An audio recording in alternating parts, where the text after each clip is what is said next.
Hi students, ഇന്ന് നമ്മൾ fibre optic കേബിൾസിന്റെ cabling മെത്തേഡ്സിനെ പറ്റിയാണ് നോക്കുന്നത്. അപ്പോൾ ഇതിനകത്ത് മെയിൻലി ഫൈബർ ഒപ്റ്റിക് കേബിൾസിന്റെ ഒരു സ്ട്രക്ചർ എന്ന് പറഞ്ഞു കഴിഞ്ഞാൽ ഒരു സ്റ്റീൽ വയർ കാണും. അതാണ് എക്സ്റ്റെൻസീവ്ലി യൂസ് ചെയ്യുന്നത് സ്ട്രെങ്ത് മെമ്പർ ആയിട്ട്. അതിന് ചുറ്റുമാണ് ഒപ്റ്റിക്കൽ ഫൈബേഴ്സ് അറേഞ്ച് ചെയ്യുന്നത്. അപ്പോൾ സ്റ്റീൽ വയർ ചിലതിൽ യൂസ് ചെയ്യും. ചിലപ്പോൾ സ്റ്റീൽ വയർ ആകുമ്പോഴത്തേക്ക് ഇലക്ട്രോ മാഗ്നറ്റിക് ഇൻഡക്ഷൻ കൂടാനായിട്ട് ചാൻസ് ഉണ്ട്. അപ്പോൾ അതുകൊണ്ട് ചില കേസസിൽ നമ്മൾ പ്ലാസ്റ്റിക് സ്ട്രെങ്ത് മെമ്പേഴ്സ് യൂസ് ചെയ്യും. അപ്പോൾ പ്ലാസ്റ്റിക് സ്ട്രെങ്ത് മെമ്പേഴ്സ് എന്ന് പറയുന്നത് ഹൈ ടെൻസൈൽ സ്ട്രെങ്ത് ഉള്ള സിന്തറ്റിക് യാൺസ് ആണ് യൂസ് ചെയ്യുന്നത്. എക്സാമ്പിൾ കെവ്ലാർ എന്ന് പറയുന്ന സിന്തറ്റിക് യാൺ യൂസ് ചെയ്യും. അപ്പോൾ പ്ലാസ്റ്റിക് സ്ട്രെങ്ത് മെമ്പേഴ്സ് യൂസ് ചെയ്യുമ്പോൾ ഒരു ബോൺ പോലെയാണ് ഈ സ്ട്രെങ്ത് മെമ്പർ ആക്ട് ചെയ്യുന്നത്. അപ്പോൾ പ്ലാസ്റ്റിക് സ്ട്രെങ്ത് മെമ്പേഴ്സ് യൂസ് ചെയ്യുമ്പോഴത്തേക്കും നമുക്ക് ഇലക്ട്രോ മാഗ്നറ്റിക് ഇൻഡക്ഷൻ കുറയ്ക്കാൻ പറ്റും. അതുപോലെ അറ്റന്വേഷനും ഈ EMI കൊണ്ടുണ്ടാകുന്ന അറ്റന്വേഷനും കുറയ്ക്കാൻ പറ്റും. പിന്നെ ഇതിനകത്ത് ചെയ്യുന്നതെന്ന് വെച്ച് കഴിഞ്ഞാൽ ഒരു സെൻട്രൽ സ്ട്രെങ്ത് മെമ്പർ ഉണ്ട്. അതാണ് ഞാൻ പറഞ്ഞ ഒന്നീ പ്ലാസ്റ്റിക് അല്ലെങ്കിൽ സ്റ്റീല്. അതിന് ചുറ്റും ബണ്ടിൽ ഓഫ് ഫൈബേഴ്സ് അറേഞ്ച് ചെയ്ത് വെച്ചിട്ട് ടൈ ചെയ്ത് വെക്കുകയാണ് ചെയ്യുന്നത്. ഓക്കെ, അതിനകത്ത് സ്ട്രെങ്ത് മെമ്പറായിട്ട് യൂസ് ചെയ്യുന്നത് കെവ്ലാർ ആണ് മെയിൻലി യൂസ് ചെയ്യുന്നത്. ദെൻ ഇതിന് ഒരു പ്രൊട്ടക്ഷൻ ലെയർ ആയിട്ട് ഒരു ടഫ് പോളിമർ ജാക്കറ്റ് ഉണ്ടാവും. അതെന്ന് പറയുന്നതെന്ന് വെച്ചാൽ ഫൈബർ ഡാമേജ് ആവാതിരിക്കാനും അതേപോലെ തന്നെ എക്സ്റ്റേണൽ എൻവയോൺമെന്റുമായിട്ട് ഒരു കോണ്ടാക്ട് വരാതിരിക്കാനുമുള്ള ഒരു ടഫ് പോളിമർ ജാക്കറ്റ് ഉണ്ടാവും. ദെൻ അതിന് ആ ഒരു ടഫ് പോളിമർ ജാക്കറ്റ് ഈ അബറേഷൻ എന്ന് പറയുന്ന മണ്ണുമായിട്ടുള്ള ഉരയുന്നത്, moisture, oil, solvents and other contaminants, അതായത് മണ്ണിൽ ഒത്തിരി കെമിക്കൽസ് കാണും. അപ്പൊ അതുമായിട്ടൊന്നും ഡയറക്റ്റ് കോണ്ടാക്ട് വരാതിരിക്കാൻ വേണ്ടിയിട്ട് ഇതിന് നല്ല രീതിയിൽ ജാക്കറ്റുകൾ യൂസ് ചെയ്ത് പ്രൊട്ടക്ട് ചെയ്യുന്നുമുണ്ട്. ഓക്കെ, അപ്പൊ ഇതാണ് ഒരു ബേസിക് ആയിട്ടുള്ള കേബിളിന്റെ ഒരു സ്ട്രക്ചർ എന്ന് പറയുന്നത്. ഇതിന്റെ ഏറ്റവും നടുക്ക് ഒരു ബഫേർഡ് സ്ട്രെങ്ത് മെമ്പർ ഉണ്ട്. ഈ സ്ട്രെങ്ത് മെമ്പർ ആണ് ഞാൻ പറഞ്ഞത് എന്ത് സ്റ്റീൽ അല്ലെങ്കിൽ പ്ലാസ്റ്റിക് യൂസ് ചെയ്യാന്ന് പറഞ്ഞത്. ദെൻ അതിന് ചുറ്റും ഒരു കോട്ടിംഗ് ഉണ്ടാവും. അത് ഈ സ്ട്രെങ്ത് മെമ്പറിന് കുറച്ചും കൂടെ സ്ട്രെങ്ത് പ്രൊവൈഡ് ചെയ്യാനാണ്.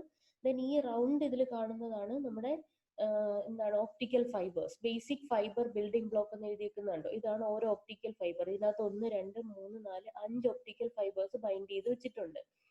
ദെൻ ഇതെന്ന് പറയുന്നത് ഇൻസുലേറ്റഡ് കോപ്പർ കണ്ടക്ടേഴ്സ് ആണ്. ഇത് വെച്ചിരിക്കുന്നത് ഇതിന് ഇലക്ട്രിക്കൽ കണ്ടക്ടിവിറ്റി കൊടുക്കാൻ വേണ്ടിയിട്ടാണ് ഇൻസുലേറ്റഡ് കോപ്പർ കണ്ടക്ടേഴ്സ് വെച്ചിരിക്കുന്നത്. ദെൻ ഇതിന് ചുറ്റുമുള്ള ആദ്യത്തെ ഒരു ലെയർ എന്ന് പറയുന്നത് ബൈൻഡിങ് ടേപ്പ് ആണ്. അതായത് ഈ 5 ഫൈബേഴ്സിനെ ഒത്ത് ഈ സ്ട്രെങ്ത് മെമ്പറിനകത്തോട്ട് ബൈൻഡ് ചെയ്ത് വെക്കാൻ വേണ്ടി ബൈൻഡിങ് ടേപ്പ് യൂസ് ചെയ്തിട്ടുണ്ട്. അത് പേപ്പർ അല്ലെങ്കിൽ പ്ലാസ്റ്റിക് ബൈൻഡിങ് ടേപ്പ് ആണ് യൂസ് ചെയ്യുന്നത്. ദെൻ അടുത്തൊരു ലെയർ എന്ന് പറയുന്നത് PVC ജാക്കറ്റ് ആണ്, poly vinyl chloride jacket. Then അടുത്ത ലെയർ എന്ന് പറയുന്നത് യാൺ സ്ട്രെങ്ത് മെമ്പർ കെവ്ലാർ ആണ് സാധാരണ യൂസ് ചെയ്യുന്നത്. അതാണ് ഇത് യാൺ സ്ട്രെങ്ത് മെമ്പർ. ദെൻ ഒരു ഔട്ടർ ഷീത്ത്. ഇത്രയും പ്രൊട്ടക്റ്റീവ് ലെയേഴ്സ് വെച്ച് കവർ ചെയ്തിട്ടാണ് ഒപ്റ്റിക്കൽ ഫൈബേഴ്സ് നമ്മൾ കേബിൾ ചെയ്യുന്നത്. ഇതാണ് ബേസിക് ആയിട്ടുള്ള ഒരു കേബിളിംഗ് ടെക്നിക് എന്ന് പറയുന്നത്. ഇനി നമുക്ക് 2 ടൈപ്പ് ആയിട്ട് ഈ കേബിളിംഗ് മെത്തേഡ്സിനെ ഡിവൈഡ് ചെയ്യാം. ടൈറ്റ് ബഫേർഡ് കേബിളും ലൂസ് ട്യൂബ് കേബിളും. ടൈറ്റ് ബഫേർഡ് കേബിൾ എന്ന് പറയുമ്പോൾ ആ ഒരു നമ്മളിപ്പോൾ കണ്ട സ്ട്രക്ചർ ഇല്ലേ, ഇത് ഈ ഒരു സ്ട്രക്ചർ തന്നെയായിരിക്കും ടൈറ്റ് ബഫേർഡിന്റെ ഒരു കൺസ്ട്രക്ഷൻ എന്ന് പറയുന്നത്. ഈച്ച് കേബിൾ എന്താണ് ഒരു plastic buffer structure 900 micrometer plastic buffer structure വെച്ചിട്ടാണ് സ്ട്രെങ്ത് മെമ്പർ നമ്മൾ കൊടുക്കുന്നത്. ദെൻ എന്താണ് ഒരു 5 തിക്നെസ് ഉണ്ടാവും. 250 മൈക്രോമീറ്റർ തിക്നെസ് ഉള്ള പ്രൊട്ടക്റ്റീവ് കോട്ടിംഗ് മെറ്റീരിയൽ ഉണ്ടാവും. പിന്നെ ഇതിന്റെ കൺസ്ട്രക്ഷൻ എന്ന് പറയുന്നത് ഇതിന് എക്സലന്റ് മോയ്സ്ചറും ടെമ്പറേച്ചർ പെർഫോമൻസും ഉണ്ട്. അതായത് എത്രമാത്രം വെള്ളത്തിന്റെ അളവ് വന്നാലും എത്രമാത്രം ടെമ്പറേച്ചർ എക്സീഡ് ചെയ്താലും ഈ ഒരു കൺസ്ട്രക്ഷൻ സ്ട്രക്ചർ വെച്ചിട്ട് നമ്മുടെ ഫൈബറിനൊന്നും പറ്റത്തില്ല. അതാണ് ടൈറ്റ് ബഫേർഡ് കേബിൾ. പിന്നെ ഡയറക്റ്റ് ടെർമിനേഷൻ വിത്ത് കണക്ടേഴ്സ്. അതായത് നമ്മൾ ഇപ്പം ലോങ് ഡിസ്റ്റൻസ് കമ്മ്യൂണിക്കേഷൻ ആണെങ്കിൽ കുറെ ഫൈബേഴ്സ് കണക്ട് ചെയ്തിട്ടാണ് നമ്മൾ ലോങ് ഡിസ്റ്റൻസ് കമ്മ്യൂണിക്കേഷൻ പോസിബിൾ ആക്കുന്നത്. അപ്പൊ അതിനകത്ത് ഡയറക്റ്റ് കണക്ടേഴ്സിനകത്ത് കണക്ട് ചെയ്യാനുള്ള ഒരു ഫീച്ചറും ഈ ടൈറ്റ് ബഫേർഡ് കേബിളിലുണ്ട്. പിന്നെ ഇതിനകത്തൊരു layer of aramid strength material ഉണ്ട്. ഈ 900 മൈക്രോമീറ്റർ ഉള്ള ഫൈബർ സ്ട്രക്ചറിനെ വീണ്ടും കവർ ചെയ്തിട്ട് ഒരു അരാമിഡ് സ്ട്രെങ്ത് മെറ്റീരിയൽ ഉണ്ട്. പിന്നെ അതിനുശേഷം ഏറ്റവും ഔട്ടർ ജാക്കറ്റ് ആയിട്ട് PVC കോട്ടിങ്ങും ഉണ്ട്. ഇതാണ് ടൈറ്റ് ബഫേർഡ് കേബിള്. ഇതിപ്പം ഒരു ഗ്ലാസ് ഫൈബർ ആണ്. ഇപ്പൊ 5 ഉള്ളതാണ് ഞാൻ ഇവിടെ കാണിച്ചിരിക്കുന്നത്. ഇതിപ്പോ ഒരെണ്ണം ഉള്ളതിന്റെ പടമാണ് ഈ കാണിച്ചിരിക്കുന്നത്. അതായത് ഈ നടുക്കിരിക്കുന്നത് ഒരു fibre with core and cladding. Then അതിനുശേഷം ഇവിടെ ഒരു ഫൈബർ കോട്ടിംഗ് ഉണ്ട് 250 മൈക്രോമീറ്റർ. പിന്നെ അതിനുശേഷം ഒരു ഫൈബർ ബഫർ കോട്ടിംഗ് ഉണ്ട് 900 മൈക്രോമീറ്റർ. ദെൻ ഒരു ഈ മൈക്രോമീറ്റർ പറഞ്ഞിരിക്കുന്ന അതിന്റെ തിക്നെസ് ആണ്. പിന്നെ ഒരു യാൺ സ്ട്രെങ്ത് മെമ്പർ ഉണ്ട്. ഏറ്റവും വെളിയിൽ ഒരു PVC ജാക്കറ്റ് ഉണ്ട്. അപ്പൊ ഇതാണ് ടൈറ്റ് ബഫേർഡ് കേബിൾസിന്റെ കൺസ്ട്രക്ഷൻ എന്ന് പറയുന്നത്. അടുത്തത് ലൂസ് ട്യൂബ് കേബിൾ. ആ പേര് തന്നെ ഉണ്ട് ലൂസ് ട്യൂബ് കേബിൾ എന്ന് പറയുമ്പോഴത്തേക്കും നമുക്കൊരു ബൈൻഡിങ് ഒന്നും ഇല്ല. കുറെ കേബിൾസ് എടുത്തിട്ട് ഒരു ജാക്കറ്റിനകത്ത് അല്ലെങ്കിൽ ഒരു എൻകാപ്സുലേഷന്റെ അകത്ത് നമ്മൾ വെച്ചിരിക്കുകയാണ് വിത്തൗട്ട് എനി ബൈൻഡിങ് ഒന്നും ഇല്ലാതെ. അപ്പൊ ഇതിനകത്ത് എങ്ങനെയാന്ന് വെച്ച് കഴിഞ്ഞാൽ it is enclosed in A thermoplastic tube. ഒരു തെർമോപ്ലാസ്റ്റിക് ട്യൂബിനകത്താണ് ഇത് ഇത് ചെയ്തേക്കുന്നത്, എൻക്ലോസ് ചെയ്തിരിക്കുന്നത്. അതുപോലെ തന്നെ ഇതിനകത്തെന്ന് വെച്ച് കഴിഞ്ഞാൽ ഒരു ജെല്ല് അല്ലെങ്കിൽ വാട്ടർ ബ്ലോക്കിംഗ് മെറ്റീരിയൽ നമ്മൾ ആഡ് ചെയ്തിട്ടുണ്ട്. It is filled with gel or water blocking material. ഈ ഫൈബേഴ്സ് കറക്റ്റ് പ്ലേസിൽ ഇരിക്കാൻ വേണ്ടിയിട്ട് ഒരു ജെല്ല് അല്ലെങ്കിൽ വാട്ടർ ബ്ലോക്കിംഗ് മെറ്റീരിയൽസ് വെച്ച് ആഡ് ചെയ്തിട്ടുണ്ട്. പിന്നെ ഈ ഫൈബേഴ്സ് എന്ന് പറയുന്ന ഈ ട്യൂബിനകത്ത് ഫ്രീലി മൂവ്മെന്റ് ഉള്ളതാണ്. പിന്നെ ഈ ജെല്ലോ വാട്ടർ ബ്ലോക്കിംഗ് മെറ്റീരിയലോ ഉള്ളത് കൊണ്ട് എക്സ്റ്റേണൽ ഫീച്ചേഴ്സുമായിട്ട് എക്സ്റ്റേണൽ എൻവയോൺമെന്റുമായിട്ട് ഇതിനൊരു പ്രൊട്ടക്ഷനും ഉണ്ട്. അതുപോലെ തന്നെ ഡയറക്റ്റ് ബറിയൽ, അതായത് കുഴിച്ചിടുന്ന ആപ്ലിക്കേഷൻസ് അല്ലെങ്കിൽ ഏരിയൽ ആപ്ലിക്കേഷൻസിലൊക്കെ നമുക്ക് ഈ ഒരു ലൂസ് ട്യൂബ് കേബിൾ കൺസ്ട്രക്ഷൻ നമുക്ക് യൂസ് ചെയ്യാൻ പറ്റും. ഓക്കെ. ഇനി ഇതിനകത്തുള്ള ഒരു അഡ്വാൻറ്റേജ് എന്ന് പറയുന്നത് ടെമ്പറേച്ചർ ചേഞ്ചസിനെ വിത്ത്സ്റ്റാൻഡ് ചെയ്യും. അതുപോലെ തന്നെ വിൻഡ് ഫോഴ്സസിനെ ഇത് ചെയ്യും. പിന്നെ അതുപോലെ തന്നെ ഐസ് ലോഡിങ്, എന്തെങ്കിലും ഒരു വെയിറ്റ് അതിനകത്ത് ലോഡ് ചെയ്ത് കഴിഞ്ഞാൽ പോലും ഈ ഒരു ജെല്ലും വാട്ടർ ബ്ലോക്കിംഗ് മെറ്റീരിയലും ഉള്ളത് കൊണ്ട് ആ ഒരു പ്രഷറിനെയൊക്കെ ഈ ഒരു loose tube cable structure withstand ചെയ്യും. അപ്പൊ ഇതാണ് ലൂസ് ട്യൂബിന്റെ കൺസ്ട്രക്ഷൻ. ഇതിനകത്ത് പല കളറിൽ കാണിച്ചിരിക്കുന്നത് നമ്മുടെ ഫൈബർ ആണ്. 250 മൈക്രോമീറ്റർ ആണ് ഫൈബറിന്റെ ഒരു ഡയമീറ്റർ വരുന്നത്. ദെൻ ഈ ഒരു വൈറ്റ് കളറിൽ കാണിച്ചിരിക്കുന്നതാണ് വാട്ടർ ബ്ലോക്കിംഗ് ജെല്ല്. ദെൻ ഇതിനകത്തൊരു ലൂസ് ട്യൂബ് ബഫർ ഉണ്ട് അടുത്തൊരു ലെയർ ആയിട്ട്. പിന്നെ യെല്ലോ കളറിൽ കാണിച്ചിരിക്കുന്ന aramid yarn strength protective coating ആയിട്ടുള്ളത്. ദെൻ അടുത്തൊരു പ്രൊട്ടക്റ്റീവ് കോട്ടിംഗ് PVC ജാക്കറ്റ്. അപ്പൊ ഇങ്ങനെയാണ് ലൂസ് ട്യൂബ് കേബിൾ. അപ്പൊ ഈ വാട്ടർ ജെല്ലിനകത്ത് ഇതിങ്ങനെ വെറുതെ സസ്പെൻഡ് ചെയ്ത് കിടക്കുകയാണ് ചെയ്യുന്നത് വിത്തൗട്ട് എനി ബൈൻഡിങ് വിത്ത് സ്ട്രെങ്ത് മെമ്പർ. അടുത്ത റിബൺ കേബിൾ എന്ന് പറയുന്ന ഒരു സ്ട്രക്ചർ ഉണ്ട്. റിബൺ കേബിൾ സ്ട്രക്ചർ എന്ന് വെച്ച് കഴിഞ്ഞാൽ നമ്മൾ മെട്രിക്സ് അറേഞ്ച്മെന്റ് പോലെ അറേ പോലെ നമ്മൾ എന്ത് ചെയ്യും, ഈ കേബിൾസിനെ ഇങ്ങനെ അറേഞ്ച് ചെയ്ത് വെക്കും. ഇപ്പൊ ribbon cable is an arrangement of fiber that are aligned precisely next to each other and then encapsulated in a plastic buffer or jacket to form a continuous long ribbon. ഒന്നുകിൽ ഇത് നേരെ, അതായത് series ആയിട്ട് 1 2 3 എന്നും പറഞ്ഞിട്ട് ഒരു റിബണിനകത്ത് attach ചെയ്തിരിക്കും. അല്ലെങ്കിൽ ഒരു അറേ പോലെ 8x8 അറയാണ് ഇവിടെ കാണിച്ചിരിക്കുന്നത്. ഈ 8x8 അറേ പോലെ ഇതിനെ ഒട്ടിച്ച് വെച്ചിട്ട് ഇതിനൊരു റിബൺ സ്ട്രക്ചർ ആയിട്ട് എടുക്കും. അപ്പൊ നമുക്ക് ഒരു കേബിളിൽ തന്നെ ഇപ്പൊ നമുക്ക് ഈ 8x8 ആകുമ്പോൾ 64 കേബിൾസിനെ ഒത്ത് നമുക്ക് ട്രാൻസ്പോർട്ട് ചെയ്യാൻ പറ്റും. ഇതിനകത്ത് typically ranges from number of ribbons എന്ന് പറയുന്നത് 4 to 12 ആണ് മോഡറേറ്റ് റേഞ്ചിൽ അവൈലബിൾ ആയിട്ടുള്ളത്. ഡെൻസ്ലി പാക്ഡ് ആയിട്ടുള്ളതും ഉണ്ടാവും. അതാണ് അറേ ടൈപ്പ് എന്ന് പറയുന്നത്. ഓക്കെ. അപ്പൊ ഇതാണ് റിബൺ കേബിൾ സ്ട്രക്ചർ എന്ന് പറയുന്നത്.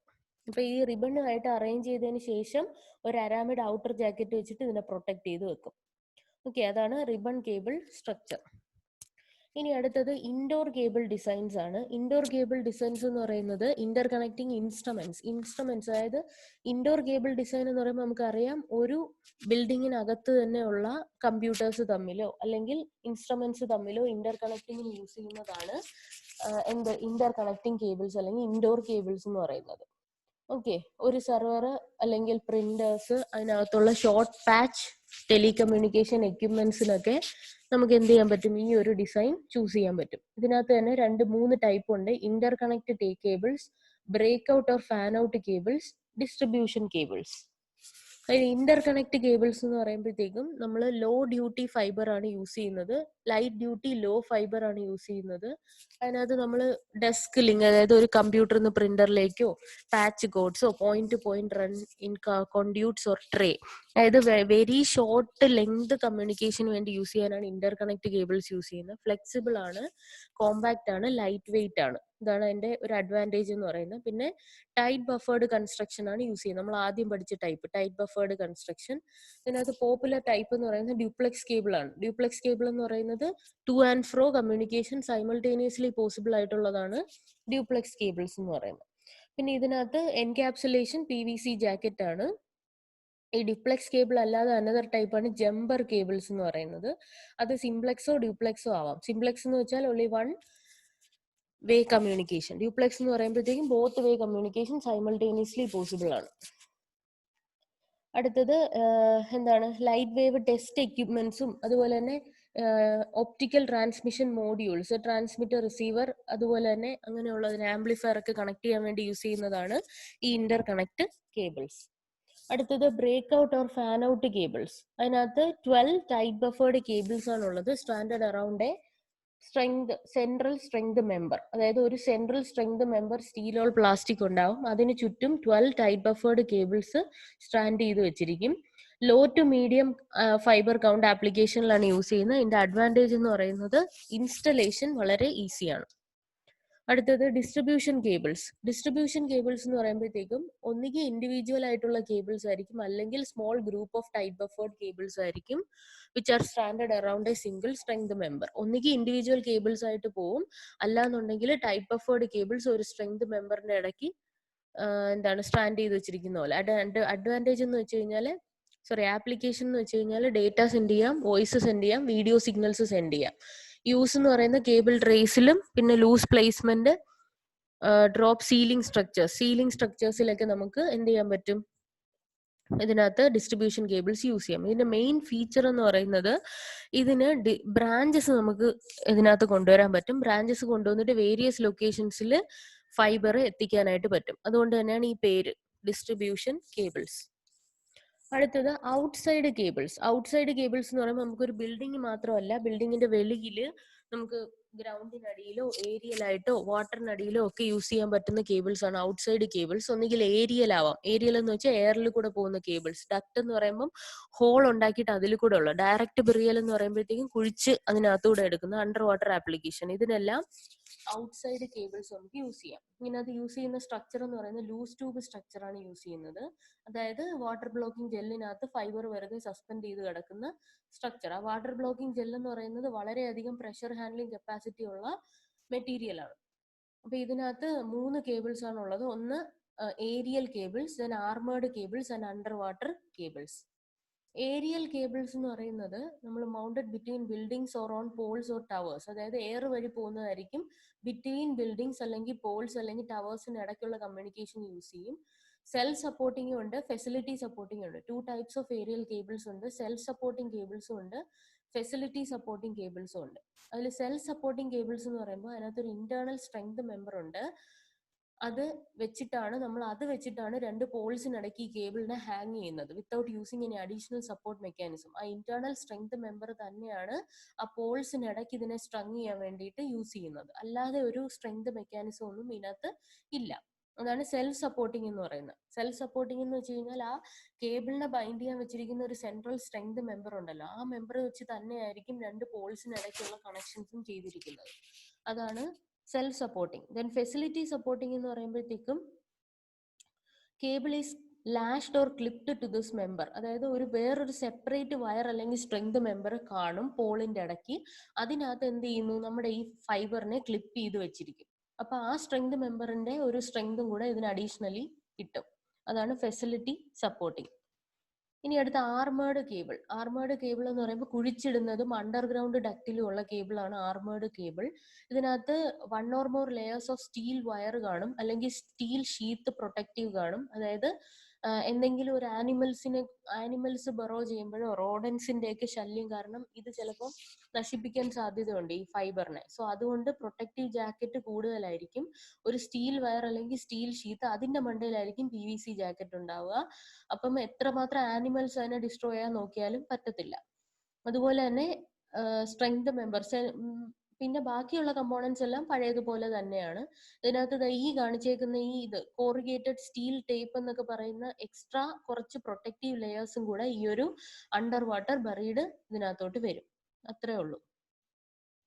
അടുത്തത് under water cables. Under water cables എന്ന് പറയുമ്പോഴത്തേക്കും സബ്മറൈൻ കേബിൾസ് എന്ന് ഓൾസോ പറയും. അതായത് വെള്ളത്തിനടിയിൽ യൂസ് ചെയ്യുന്നതാണ്. റിവേഴ്സ് ലേക്സ് ഓഷ്യൻസിന്റെ അടിയിലാണ്. അപ്പൊ നമുക്ക് വെള്ളത്തിന്റെ ഒരു പ്രഷർ ഇത് വിത്ത്സ്റ്റാൻഡ് ചെയ്യണം എന്നുള്ളത് ഉറപ്പുവരുത്തണം. അപ്പം അതുകൊണ്ട് നമുക്ക് മോർ സ്ട്രെങ്ത് എലമെന്റ്സ് വേണം. അപ്പൊ പ്രൊട്ടക്റ്റീവ് കോട്ടിംഗ് കൂടുതലായിട്ട് വരും. ഒരു ഹെവി ഔട്ടർ ആർമർ ജാക്കറ്റും കൂടെ ഈ അണ്ടർ വാട്ടർ കേബിളിന് വരും. ഇത് അപ്പം ബേസിക് സ്ട്രക്ചർ എല്ലാം സാധാരണ ഫൈബർ തന്നെയാണ്, പക്ഷെ ഇതിനകത്തുള്ള ലെയേഴ്സ് കൂടുതലായിരിക്കും. പിന്നെ ഇതിനകത്തുള്ള എക്സ്ട്രാ വരുന്നതെന്ന് പറയുന്നത് എന്താ, ഇവിടെ ഒരു ഗാൽവനൈസ്ഡ് സ്റ്റീൽ വയർ ആർമറിങ് വരും.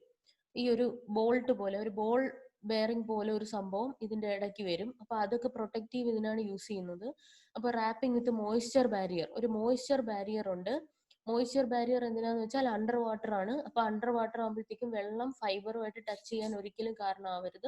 സോ അതുകൊണ്ടാണ് wrapping tape and moisture barrier use ചെയ്യുന്നത്. പിന്നെ ഒരു പോളിത്തീൻ ഷീത്ത് ഉണ്ട്, അതിന് മുകളിലായിട്ട് ഒരു ലെഡ് ഷീത്ത് ഉണ്ട്, അതിന് മുകളിലായിട്ട് വീണ്ടും ഒരു പോളിത്തീൻ സെൻട്രൽ ഷീത്ത് ഉണ്ട്. ദെൻ ബെഡിങ് ലെയർ യാൺ വെച്ചിട്ടുള്ളതുണ്ട്. Then galvanised steel wire armouring, ഏറ്റവും വെളിയിൽ ഒരു പ്രൊട്ടക്റ്റീവ് ഷീത്ത്. അപ്പൊ ഇത്രയും അധികം പ്രൊട്ടക്റ്റീവ് ഷീറ്റ് വെച്ച് കവർ ചെയ്തിട്ടാണ് നടുക്കുള്ള ഈ 5 ഫൈബറിന് പ്രൊട്ടക്ട് ചെയ്തിരിക്കുന്നത് വിത്ത് ഫ്രം വാട്ടറും അതേപോലെ തന്നെ അതർ വാട്ടർ കണക്റ്റഡ് പ്രഷർ, അതുപോലെ തന്നെ എൻവയോൺമെന്റൽ വേരിയേഷൻ, ഇതെല്ലാം വിസ്റ്റാൻഡ് ചെയ്യാനായിട്ട് ചെയ്യണം. അതുപോലെ തന്നെ അണ്ടർ വാട്ടർ സ്ട്രക്ചർ എന്ന് പറയുന്നത് ലൂസ് ട്യൂബ് കോൺഫിഗറേഷൻ ആണ്. ഓക്കെ, അപ്പൊ ഇത്രയുമാണ് നമ്മുടെ ഫൈബറിന്റെ കേബിളിങ്ങിന്റെ ഡിവിഷൻ. എന്തൊക്കെയാ പഠിച്ചത്? ഫൈബർ കേബിളിങ്ങിനകത്ത് 2 ബേസിക് ടൈപ്പ് ഉണ്ട്, ടൈറ്റ് ബഫേർഡും ലൂസ് ട്യൂബും. അതല്ലാതെ തന്നെ വേറെ പിന്നെ റിബണും, പിന്നെ അല്ലാതെ ഇൻഡോർ ആയിട്ടും ഔട്ട്ഡോർ ആയിട്ടും തിരിച്ചിട്ടുണ്ട്. ഇൻഡോറിൽ തന്നെ 3 എണ്ണം, ദെൻ ഔട്ട്ഡോറിൽ 3 എണ്ണം. ഈ രീതിയിലാണ് അതിന്റെ ക്ലാസിഫിക്കേഷൻ വരുന്നത്. ഇനി അടുത്തൊരു എൻറ്റയർലി ഡിഫറെന്റ് ആയിട്ടുള്ള ഒരു ടോപ്പിക്കാണ് ഒപ്റ്റിക്കൽ സോഴ്സസ്. ഒപ്റ്റിക്കൽ സോഴ്സസ് നമുക്കറിയാം, ലൈറ്റ് പ്രൊഡ്യൂസ് ചെയ്യുന്നതിനാണ് ഒപ്റ്റിക്കൽ സോഴ്സസ് എന്ന് പറയുന്നത്. ഒപ്റ്റിക്കൽ സോഴ്സ് നമ്മൾ ട്രാൻസ്മിറ്ററിലാണ് യൂസ് ചെയ്യുന്നത്. മെയിൻലി യൂസ് ചെയ്യുന്ന 2 സോഴ്സ് എന്ന് പറയുന്നത് ഒന്ന് LED-യും ഒന്ന് ലേസറുമാണ്. അപ്പൊ നമുക്ക് ആദ്യം ലൈറ്റ് സോഴ്സിന്റെ റിക്വയർമെന്റ് എന്തൊക്കെയാണെന്ന് നോക്കാം. ഒന്ന്, സൈസും കോൺഫിഗറേഷനും കോമ്പാക്റ്റബിൾ ആയിരിക്കണം. നമുക്ക് ഒപ്റ്റിക്കൽ സോഴ്സ് എന്ന് പറയുന്ന ട്രാൻസ്മിറ്ററിന് ഹ്യൂജ് സൈസ് ഒന്നും പാടില്ല. അപ്പൊ അതിനകത്തുള്ള ഒപ്റ്റിക്കൽ സോഴ്സിന്റെ സൈസ് കോമ്പാക്റ്റബിൾ ആയിരിക്കണം. പിന്നെ വിൻഡോസ് നോക്കിയിട്ട് കറക്റ്റ് ആയിട്ട് ലൈറ്റ് എമിറ്റ് ചെയ്യാൻ പറ്റണം. വിൻഡോ എന്ന് പറയുന്നത് നമുക്കറിയാം, ഒപ്റ്റിക്കൽ വിൻഡോ എന്ന് പറയുന്നത് low loss low dispersion region ആണ്. ആ ഒരു വേവ് ലെങ്ത് തന്നെ ലൈറ്റ് എമിറ്റ് ചെയ്യാൻ കേപ്പബിൾ ആയിരിക്കണം. പിന്നെ സ്പെക്ട്രൽ വിഡ്ത്ത് കുറവായിരിക്കണം, നാരോ സ്പെക്ട്രൽ വിഡ്ത്ത്. ലൈറ്റ് വെറുതെ സ്പ്രെഡ് ചെയ്ത് പോകാൻ പാടില്ല, പോയിന്റഡ് ലൈറ്റ് പ്രൊഡ്യൂസ് ചെയ്യുന്ന സോഴ്സ് ആയിരിക്കണം. പിന്നെ അറ്റനുവേഷൻ മിനിമം ആയിരിക്കണം. സ്റ്റേബിൾ ഒപ്റ്റിക്കൽ ഔട്ട്പുട്ട് വേണം. അതായത് വൺസ് അത് ലൈറ്റ് പ്രൊഡ്യൂസ് ചെയ്ത് കഴിഞ്ഞാൽ അത് സ്റ്റേബിൾ ആയിട്ട് ഔട്ട്പുട്ട് തന്നുകൊണ്ടേയിരിക്കണം. അതിന്റെ ഒരു പവർ കുറയാനോ കൂടാനോ ഒന്നും പാടില്ല. സ്റ്റേബിൾ ഒപ്റ്റിക്കൽ ഔട്ട്പുട്ട് വേണം. പിന്നെ ചീപ്പ് ആയിരിക്കണം, റിലയബിൾ ആയിരിക്കണം. ഇത് ഇത്രയാണ് റിക്വയർമെന്റ്സ് ഓഫ് ഒപ്റ്റിക്കൽ സോഴ്സ് അല്ലെങ്കിൽ ലൈറ്റ് സോഴ്സസ് എന്ന് പറയുന്നത്. അപ്പൊ അതിനകത്തുള്ള ഫസ്റ്റ് ലൈറ്റ് സോഴ്സ് എന്ന് പറയുന്നത് നമുക്ക് എല്ലാം അറിയാവുന്ന സാധനമാണ് LED, light emitting diode. Light emitting diode എന്ന് പറയുന്ന ഒരു PN ജംഗ്ഷൻ ഡയോഡാണ്. PN ജംഗ്ഷൻ ഡയോഡ് ഫോർവേഡ് ബയസിൽ നമ്മൾ കണക്ട് ചെയ്യുമ്പോഴത്തേക്ക്, അതായത് P connected to positive and N connected to negative ചെയ്യുമ്പോഴത്തേക്കും എന്ത് ചെയ്യുന്നു, കറക്റ്റ് ആയിട്ട് ഇൻകൊഹറന്റ് ആയിട്ട് ലൈറ്റ് പ്രൊഡ്യൂസ് ചെയ്യുന്ന ഒരു ടൈപ്പ് സോഴ്സ് ആണ് LED എന്ന് പറയുന്നത്. ഫോർവേഡ് ബയസിലാണ് അത് വർക്ക് ചെയ്യുന്നത്. പിന്നെ ഡോപ്ഡ് PN ജംഗ്ഷൻ ആണ് നമ്മൾ കൊമേഴ്ഷ്യലി യൂസ് ചെയ്യുന്നത്. അത് ആ ഡോപ്പിംഗ് വെച്ചിട്ടാണ് ഇതിനകത്ത് നമുക്ക് കളർ വേരിയേഷൻ, അതായത് ഡോപ്പിങ്ങും അതേപോലെ തന്നെ അതിനകത്ത് യൂസ് ചെയ്തേക്കുന്ന സെമി കണ്ടക്ടറും വെച്ചിട്ടാണ് ഇതിനകത്തുള്ള കളർ വേരിയേഷൻ നമുക്ക് LED-യിൽ കൊണ്ടുവരാൻ പറ്റുന്നത്. അപ്പൊ റിക്വയർമെന്റ് ഓഫ് LED മെറ്റീരിയൽ, LED-ക്ക് മെറ്റീരിയൽ ചൂസ് ചെയ്യുമ്പോൾ അതിന് റിക്വയർമെന്റ്സ് ഉണ്ട്. അതായത് ഡയറക്റ്റ് ബാൻഡ് ഗ്യാപ്പ് മെറ്റീരിയൽ ആയിരിക്കണം. ഡയറക്റ്റും ഇൻഡയറക്റ്റ് ബാൻഡ് ഗ്യാപ്പ് മെറ്റീരിയൽ പറയുന്നുണ്ട്. പിന്നെ ഡയറക്റ്റ് ബാൻഡ് ഗ്യാപ്പ് മെറ്റീരിയൽ ആയിരിക്കണം. പിന്നെ P type material, N type material use ചെയ്യുമ്പോൾ അതിന് ഹൈ റെസിസ്റ്റിവിറ്റി വേണം.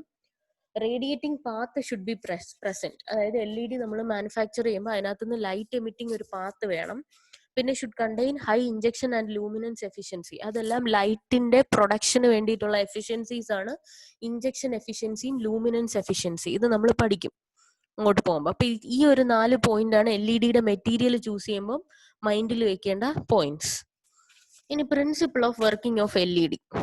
LED-യുടെ വർക്കിംഗ് എന്ന് പറയുന്നത് സ്പോണ്ടേനിയസ് എമിഷൻ എന്ന് പറയുന്ന ഒരു ഫിനോമിന വെച്ചിട്ടാണ് വർക്ക് ചെയ്യുന്നത്. സ്പോണ്ടേനിയസ് എമിഷൻ ഓഫ് ലൈറ്റ്, അതായത് റേഡിയേറ്റീവ് റീകോമ്പിനേഷൻ അല്ലെങ്കിൽ സ്പോണ്ടേനിയസ് എമിഷൻ എന്ന് പറയും. ഒരു നമ്മളൊരു ആദ്യം എടുക്കേണ്ടത് ഒരു അൺബയസ്ഡ് PN+ ജംഗ്ഷൻ ആണ്. PN+ ജംഗ്ഷൻ എന്ന് വെച്ചാൽ P റീജിയൻ ലൈറ്റ്ലി ഡോപ്ഡും N റീജിയൻ ഹൈലി ഡോപ്ഡും ആയിട്ടുള്ള ഒരു അൺബയസ്ഡ് പി എൻ ജംഗ്ഷൻ എടുക്കണം.